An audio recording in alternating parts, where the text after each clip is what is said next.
O que que acontece? Muitas vezes o canal, muitas vezes não, o canal, ele não é, isso já é sabido, ele não é estéril quando é tratado.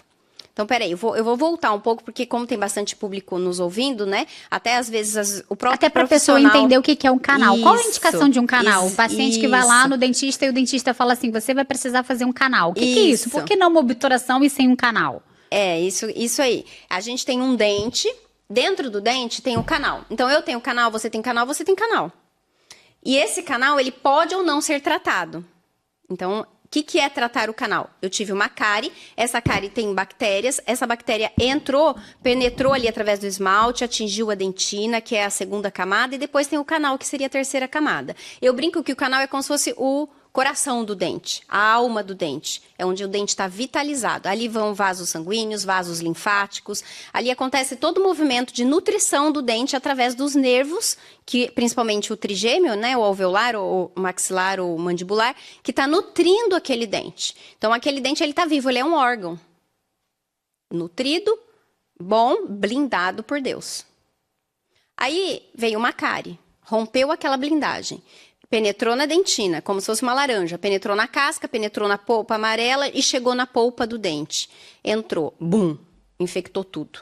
Por quê? Porque ali tem vasos sanguíneos. Não tem como uma bactéria ficar restrita. Ela contaminou o canal como um todo. Aí o paciente fala que precisou tratar o canal. Geralmente ele sente dor ou geralmente ele é assintomático, mas o paciente percebe por mudança de coloração.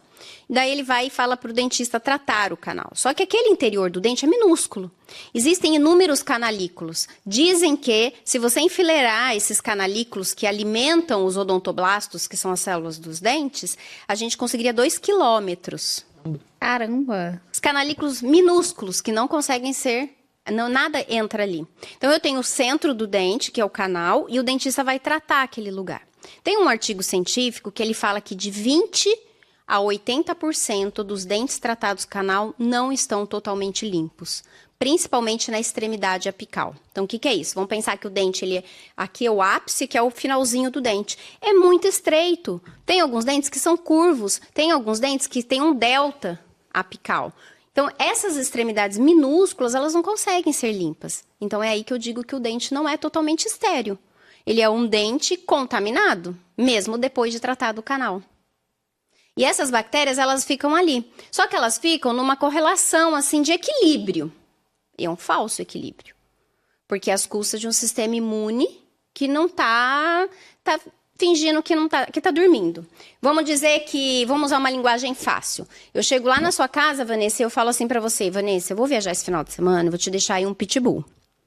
Só que ele é muito bravo. Deixa ele no quintal, faz o seguinte, tranca as crianças na sua casa, põe a comida ali, mas deixa tudo trancado. Rapidinho eu volto no domingo pra pegar. Gente fina, hein? Você ia ficar tranquilo com seus filhos? O que você ia fazer? Você ia ficar vigilante. Vigilante. Então, o sistema imunológico, mediante um dente tratado canal, ele tá hipervigilante. De vez em quando, escapa uma bactéria e o dente dá uma lesão periapical. Lesão periapical é quando a bactéria ela não está mais dentro do canal, ela saiu, o dente está reagindo àquilo, gerou uma lesão periapical e isso já está fora do dente, já está na parte óssea. Alguns artigos mostram que essa lesão periapical tem as mesmas bactérias que tem no dente com periodontite. Só que essas bactérias, que são as mesmas, estão num momento pior, porque ainda não tem nem a barreira epitelial. Ela já está direto no osso, correndo sistemicamente. Então, os piores tratamentos são os que têm lesão. E quem nunca ouviu falar, meu dente tratado canal há muito tempo, de repente, nossa, agora deu um problemão. Por quê? Porque tem bactéria. E a bactéria acordou depois de 10 anos e formou uma lesão periapical. Esses dias eu operei minha mãe. Ela estava com dente tratado canal, sei lá, 30 anos, 40 anos, 50, talvez até antes de eu ter nascido. Aí eu fui tirar uma tomografia e apareceu lá uma lesão periapical. E aí é quando a gente ouve falar, fulano morreu de dente. Porque aquela lesão, aquele dente que era tratado canal, que aparentemente estava sob controle, descontrolou, apareceu a lesão, a bactéria está em atividade, percorrendo o corpo todo, assintomático. Caramba. E é assintomático. Como que a gente descobre? Uma tomografia. Então, nem sempre um dente tratado canal está 100% bem tratado. E às vezes o dentista faz uma radiografia que a gente fala que é a periapical, ela é de 2 dimensões. E aí a gente tem falso negativo. O que é um falso negativo? Eu acho que tá tudo bem. Você vai fazer a tomografia que é em 3 dimensões, a gente verifica, tá tudo bem assim, tanto assim. E outra, o macrófago, ele é muito maior do que o canalículo, ele não consegue entrar lá dentro para matar a bactéria. Então aquilo vai ficar sendo um meio de cultura. É polêmico? É.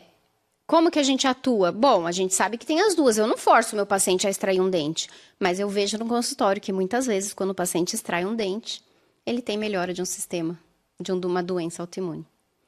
Esses dias, sexta-feira, antes de eu viajar para dar o meu curso, eu tirei um dente. No outro dia, a paciente foi no meu consultório e ela falou assim, tratado canal, que não resultou uma lesão. E ela falou assim para mim, é normal que o meu joelho já melhorou a dor?